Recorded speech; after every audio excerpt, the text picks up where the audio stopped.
Hola a todos, hoy vamos a explicar lo que son los recursos estilísticos, también llamados figuras retóricas. Primero hay que decir que los recursos estilísticos son maneras de llamar la atención en nuestra manera de expresarnos. Decimos que son estilísticos porque definen nuestro estilo particular de quedar bien, de dar una buena impresión cuando hacemos una obra artística, cuando creamos una obra literaria, cuando escribimos algo y nos dirigimos al público.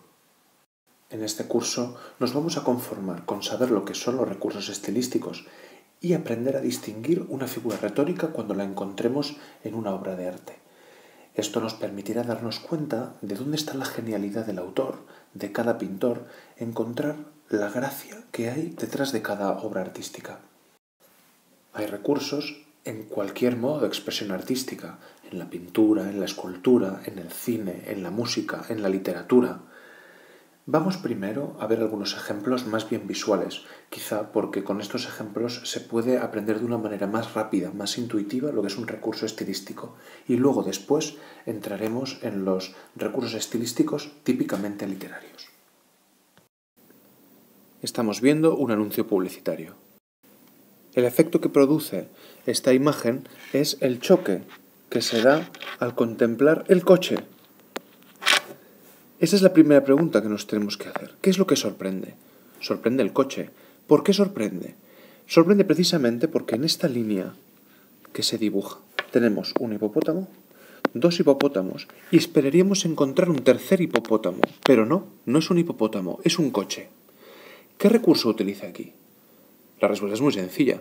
Esperamos encontrar un hipopótamo y lo que encontramos es un coche que se parece a un hipopótamo. La figura retórica propia de la comparación de dos objetos diferentes se llama símil.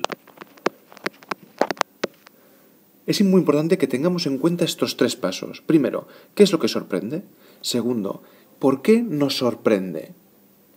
¿Qué causa hace que eso nos produzca un efecto cuando contemplamos la obra? Y en tercer lugar, ¿qué recurso utiliza? Que sería como el tercer paso, sería darle nombre al recurso estilístico. Miremos otro ejemplo. Tenemos aquí la portada de una película famosa, Doctor Strange. Si aplicamos el mismo razonamiento, nos preguntaremos, ¿qué sorprende? Naturalmente, no sorprende el atuendo o la apariencia del personaje, porque no estamos metidos en ese mundo de cómic.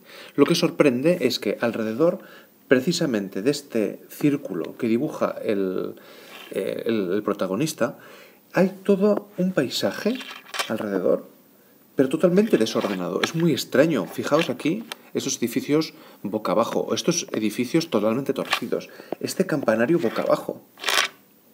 Por eso sorprende, porque está todo desordenado. Cuando encontramos la estructura comunicativa desordenada, a este recurso lo llamamos hiperbatón.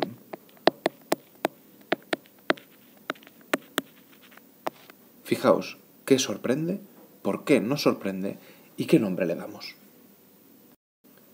En este anuncio de moda ocurre exactamente lo mismo. El primer efecto que nos causa ver esta imagen es que está todo duplicado.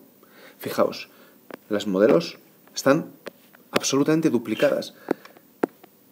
El paisaje está duplicado, los cuadrados son duplicados, parece que es un tablero de ajedrez. Incluso los espacios son duplicados. Fijaos aquí las paredes formando cavidades exactamente iguales. Esta repetición constante de elementos se llama anáfora.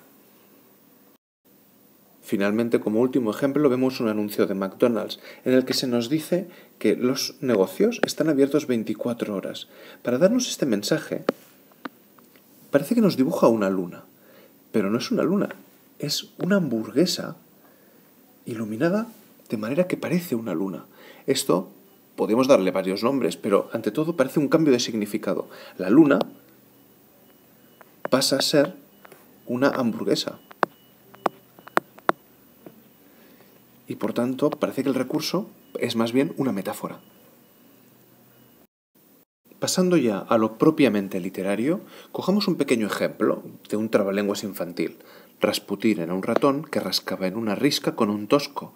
Rasca, risca, rascador, rasca que rasca, etcétera, etcétera. El efecto que se produce cuando yo leo este trabalenguas es la repetición constante de estas R's. Rasputín, ratón, rascaba, risca. como lo que se produce es una repetición de Rs, el efecto que a mí me da se produce precisamente por la articulación de estos sonidos. Será un recurso fónico. Y dentro de los recursos fónicos, claramente es una aliteración. Y aquí presentamos un fragmento muy breve de Jorge Manrique, de las coplas a la muerte de su padre, que dice: «Nuestra vida son los ríos que van a dar a la mar, que es el morir». Al aplicar el esquema, nos damos cuenta de que lo que sorprende en estos 3 versos es la asociación que se da entre la vida de una persona, que es un río, y la muerte de una persona, que es el mar. Eso es lo que sorprende. El segundo paso es preguntarse por qué nos sorprende. ¿Por qué nos sorprende que mi vida se compare a un río? Inmediatamente afloran una cantidad de cosas que no se dicen, pero que se dan por supuestas. La vida es un río porque el tiempo no se puede detener, como el caudal del río no se puede detener, que va a dar irremediablemente hacia el final, hacia su desembocadura, hacia el mar, que es la muerte. A ese recurso, finalmente, tercer paso, de asociar una cosa real con una imagen, para producir ese efecto de sorpresa, lo llamamos metáfora. Por tanto, para la lección de hoy, simplemente aprendamos que cuando leamos un texto literario, al reparar en algún fragmento, preguntémonos ¿qué nos sorprende? Esa pregunta rápidamente nos llevará hacia un recurso estilístico y preguntémonos ¿por qué nos sorprende? La pregunta del por qué nos sorprende simplemente se referirá a si es un recurso de lectura, porque al pronunciar esas palabras adquieren una sonoridad peculiar, o bien por el modo con el que está construida la frase o el texto, sea un recurso gramatical, o bien porque es un recurso semántico, porque las palabras se usan de manera especial. Finalmente, una vez visto si es fónico, si es gramatical o si es semántico, le podremos dar nombre al recurso. Y si es fónico, podemos decir que es una aliteración, o una paronomasia, o una onomatopeya. Si es gramatical, podemos decir que es un hiperbatón, por ejemplo, o una anáfora. Y si es semántico, sabremos si es una metonimia, una metáfora, una hipérbole, un símil.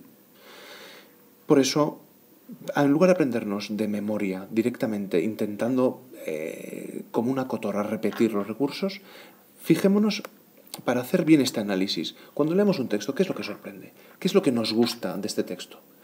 ¿Por qué nos sorprende? Y finalmente, ¿qué nombre podemos darle a ese recurso?